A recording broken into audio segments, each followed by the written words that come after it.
Assalamualaikum warahmatullahi wabarakatuh. Selamat pagi anak-anakku semuanya. Bagaimana kabarnya hari ini? Bapak harap kalian semua dalam keadaan baik-baik saja. Baiklah anak-anak, sebelum kita belajar, kita biasakan dulu berdoa terlebih dahulu. Ya, diawali dengan membaca basmalah. Kita berdoa bersama-sama ya. Bismillahirrahmanirrahim. Rabbi zidni ilman warzuqni fahman. Amin. Baiklah anak-anak, sekarang kita akan membahas tentang pelajaran 4 dengan tema Ayo Membayar Zakat. Untuk tema kali ini, kita akan membahas tentang memahami arti zakat, macam-macam zakat, terus orang yang berhak menerima zakat, dan hikmah berzakat. Jadi, anak-anak harus benar-benar menyingkapi pembelajaran ini, karena di pembelajaran ini akhirnya akan ada evaluasi ya. Baiklah anak-anak, sekarang kita akan bahas tentang macam-macam zakat. Mengeluarkan zakat adalah wajib bagi umat Islam yang mampu. Tahukah kalian, kewajiban umat Islam bukan hanya mengeluarkan zakat fitrah di bulan Ramadan atau menjelang Idul Fitri, tetapi mengeluarkan zakat mal atau zakat harta jika telah mencapai batas jumlah tertentu dalam 1 tahun atau nisab. Nah, yang pertama kita akan bahas tentang zakat fitrah. Zakat fitrah adalah mengeluarkan beras atau bahan makanan pokok lainnya sebesar 2,5 kg atau 3,5 liter tiap orang. Beras atau bahan makanan pokok yang telah terkumpul tersebut akan dibagikan oleh amil zakat.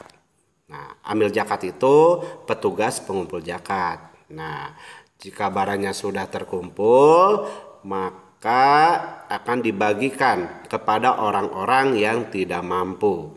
Biasanya para amil zakat membagikan zakat fitrah menjelang Idul Fitri agar orang yang tidak mampu dapat bergembira bersama menikmati hari raya Idul Fitri. Jadi, zakat fitrah sangat menolong orang yang tidak mampu, baik mereka yang meminta maupun yang tidak meminta ya. Kita juga ikut menggembirakan mereka untuk bersama-sama merayakan Idul Fitri. Nah, sekarang waktu membayar zakat fitrah boleh dilakukan mulai tanggal 1 Ramadan sampai menjelang sholat Idul Fitri. Nah, sekarang orang yang wajib mengeluarkan zakat fitrah. Orang yang wajib mengeluarkan zakat fitrah itu yang pertama beragama Islam, laki-laki dan perempuan sejak usia bayi, anak-anak atau lanjut usia. Yang kedua, memiliki penghasilan yang cukup untuk kebutuhan sehari-hari. Zakat fitrah untuk anak-anak itu menjadi tanggungan orang tua mereka karena anak-anak itu masih belum bisa mencari uang sendiri. Terus yang ketiga, orang itu masih hidup sampai akhir Ramadan. Karena kalau orang meninggal mana mungkin ya bisa bayar zakat ya. Sekarang yang kedua, zakat mal. Nah, sekarang Bapak mau jelasin zakat mal dulu ya. Zakat mal itu apa sih? Zakat mal disebut juga zakat harta, yaitu mengeluarkan sebagian harta ya, sebagian harta kekayaan yang dimilikinya apabila telah mencapai nisab. Nah, sekarang pengertian nisab. Tahu nggak apa itu artinya nisab? Nisab adalah lama waktu suatu harta menjadi milik seseorang dalam jumlah tertentu. Misalnya, jika seseorang muslim memiliki 85 gram emas selama 1 tahun, berarti harus mengeluarkan zakat. Zakat yang harus dikeluarkan 2,5%. Nah, atau jika harga emas 1 gram 400.000, nilai nisabnya adalah 85 gram dikali 400.000. Coba hitung berapa? Ayo so. Ya, benar. Harganya berarti 34 juta. Wah, besar sekali ya. Zakat yang harus dikeluarkan 2,5% dari 34 juta. Maka berapa coba? Ya, 850.000. Ya, itu jika punya harta. Apalagi hartanya udah tahunan dihendap di rumah. Itu harus dikeluarkan zakat sebesar 2,5%. Zakat mal dimaksudkan untuk membersihkan harta yang dimiliki, karena di dalam harta itu ada hak fakir miskin. Sekarang tentang syarat wajib zakat mal. Syarat wajib zakat mal itu yang pertama adalah pemilik harta adalah orang Islam. Ya, kalau orang Kristen itu aturannya beda lagi. Jadi intinya pemilik hartanya itu adalah orang Islam. Yang kedua, pemilik harta telah balik atau dewasa, ya, dan berakal atau tidak gila. Yang ketiga, harta tersebut termasuk dari jenis harta yang wajib dizakati. Kemudian yang keempat, harta tersebut telah mencapai 1 tahun. Ya, karena biasanya kalau kita nabung, kalau lewat 1 tahun, ya, apalagi nabungnya nabung emas, itu berarti harus ada zakatnya. Ya. Terus yang kelima, harta tersebut milik sendiri, bukan milik orang lain. Nah, sekarang Bapak ingin ngasih tahu juga jenis harta yang dizakati. Nah, jenis harta yang wajib dizakatkan seperti 1. Perhiasan emas dan perak yang disimpan. Itu wajib dizakati. Terus uang simpanan yang telah mencapai 1 tahun. Ketiga, harta atau uang yang diperoleh dari usaha berdagang atau bekerja. Yang keempat, hasil pertanian. Misalnya padi dan palawija, itu juga jenis harta yang bisa dizakati. Yang kelima, binatang ternak, misalnya kambing, sapi, dan kerbau. Terus barang temuan, yang terakhir itu ada barang temuan, misalnya perhiasan, uang logam yang terbuat dari emas, atau guci yang tinggi nilainya. Kemudian jika sudah tahu jenis harta yang dizakati, maka siapa sih yang berhak menerima zakat? Orang yang berhak menerima zakat disebut mustahik zakat.